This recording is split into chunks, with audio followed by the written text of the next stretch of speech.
All right, and we're back for episode 2 of how we ran Chrono Trigger as a solo D&D 5th edition campaign, Lucca Trigger. So last we left off, we were at the Protodome. Well, no, actually, we were at a bunch of the domes. Well, you made it through all of the domes, so we were at Protodome, and about to head into the factory. You had restored Robo. Yes. Which I like how we had just talked about it, like how true to the story you had managed to make everything, in that you lined up really well against a conversation about Robo, and then with Robo when he comes back online, and then immediately diverged because I required you to leave a party member behind to open the door, and you said, "Yeah, okay, sure. I leave the new." Yeah. You just leave the homunculus. And it was a great idea too, because that I remember as the hardest dungeon, barring tightest security that dungeon, barring really the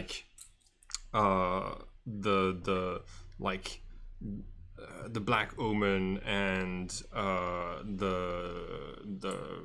Water Palace. Yeah, the Ocean Palace. The Ocean Palace. Those are the ones that are still in my mind, because you had strict security protocols, doors. Very few of those doors were just bars that I could see and blink through. Man, and then that boss fight, you gave all of those blue robots at the end of that thing really powerful character sheets. And it was extremely strategically that I was able to win this one. Which, once again, you dialogued your way out of Robo getting taken off. So you had Robo through the fight too. No. I think it was I had them give him a little bit of a beatdown, but you just healed him. I started combat and I was he's in the fight, right? They didn't just pull him because yes, you can interrupt cinematics when you're playing. When you're playing a D&D 5th edition game. I am a little curious. I wonder if we can see what character sheet I did use. It's been long enough. You did the one you did use? I have no idea. Go to they're gonna be in robots, and they're the R series. We moved the R series to my. Oh, that's right, to your party. To my party because R series. There we go. Okay, cool. Let's see if we can figure out what we got going on. Oh, wait a second. This thing isn't the proper size. What's going on? Oh, no, it is the proper size. Yes.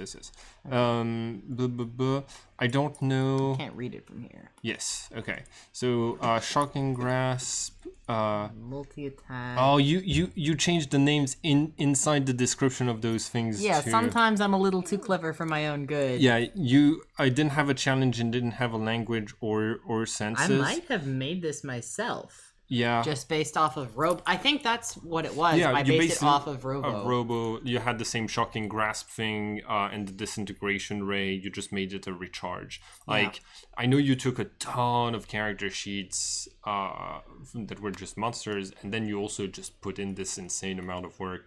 Not to mention the tokens, my dude. I know that it's mostly getting them from the internet, but still you had just for this a lot of this, if you're familiar with the game, you can see immediately is just the tokens from Chrono Trigger. But that being said, not all of them are. If you look down over the party, Oh yeah.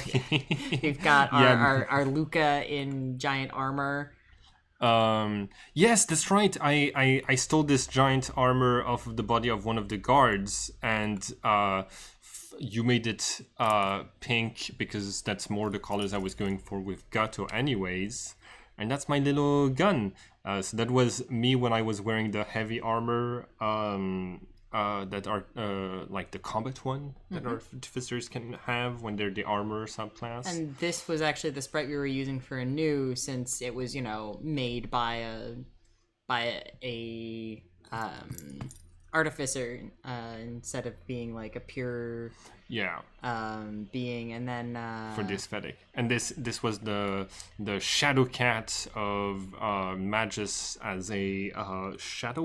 it was sorcerer. Hound of Ill Omen, that the sorcerers get shadow sorcerers. So like you were adding stuff on top of everything else, and like taking out all of the whites and making all of the sprites half transparent, like just making custom sprites. This is this is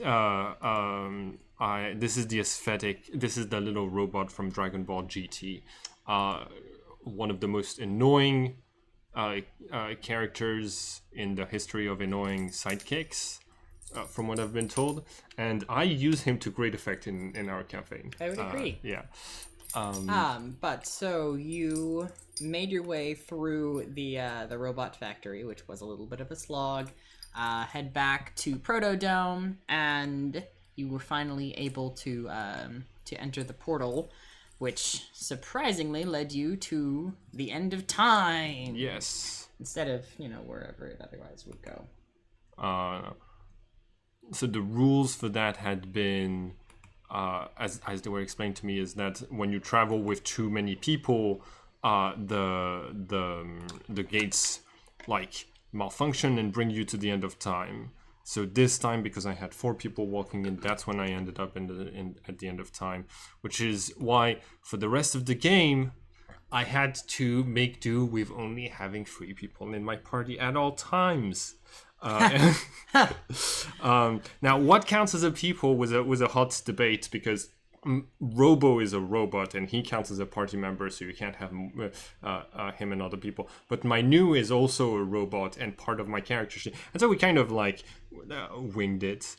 You'll notice there's a little pyramid. I planted a bag of beans and got the pyramid of a mummy lord towards the end of the campaign. You can ignore some of that, but yeah.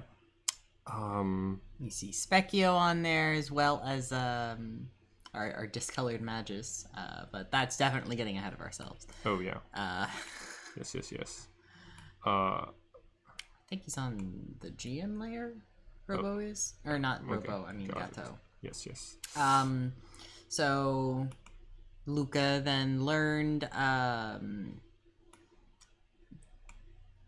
basically a little bit more about how time travel works. I believe this is the point in which I explained that it works in the most confusing way possible. Yeah, that was the time that you explained that you made up a system for like time ripples, how it takes like a long time for the ripples of history to end up affecting you as a person. So if I could do a bunch of stuff in history and it wouldn't erase me from reality immediately, but eventually. And I was like, how do you count the passage of time?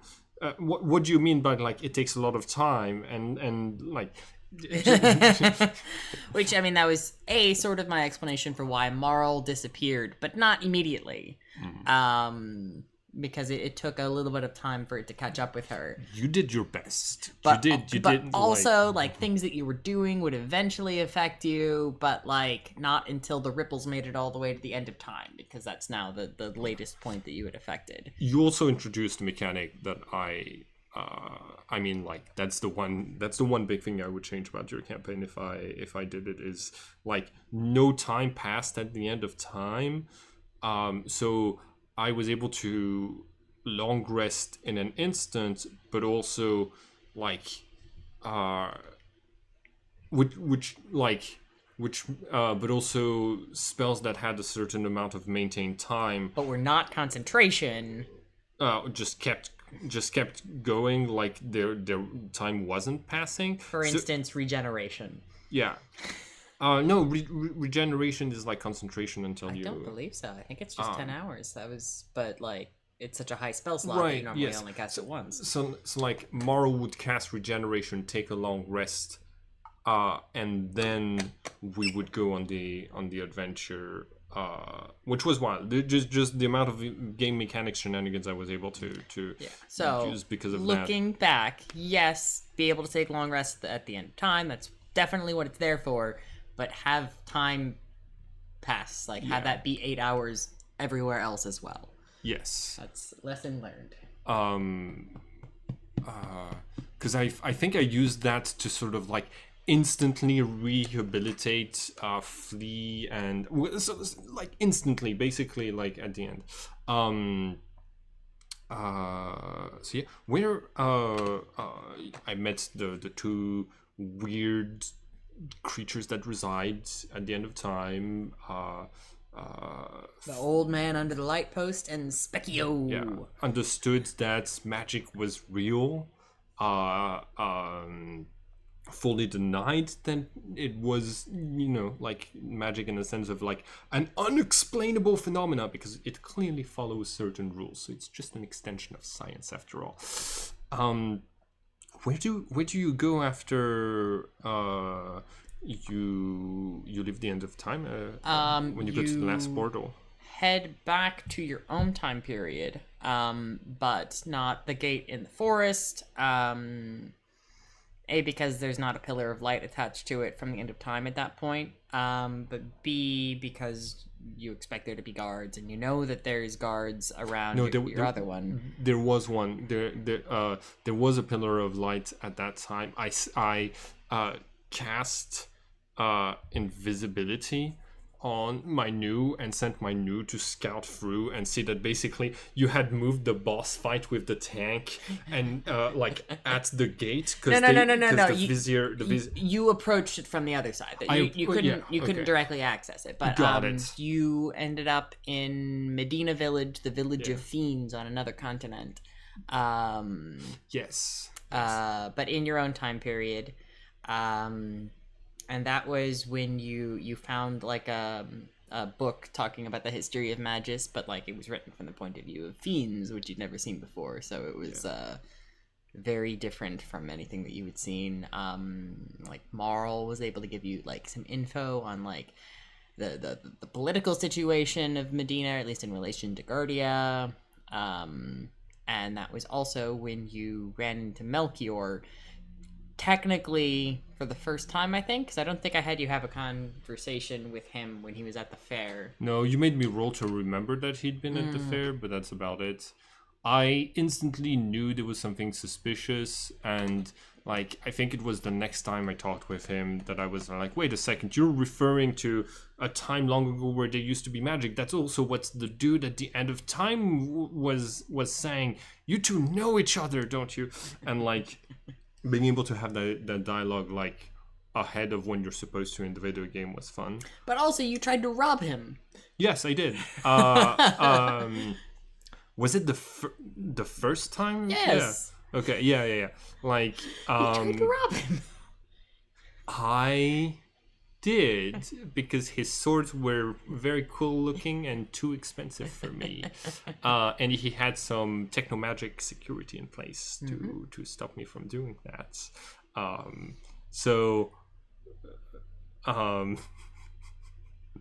Yeah, that was fun. You then made your way through the Hekran cave, which that more or less progressed, as usual. I don't think you did any particular shenanigans there. I did, because it was like I think so. Like I used my familiar bat that I cast invisibility on, and the bat was just using this. Like I scouted ahead, saw the whole thing. And it was one of those dungeons where I was like, oh, this is a risk to my family. So I cleared it all out. Yeah. Oh, And that's all the time we got for today. Yeah, good talk. Good talk. Bye. Bye.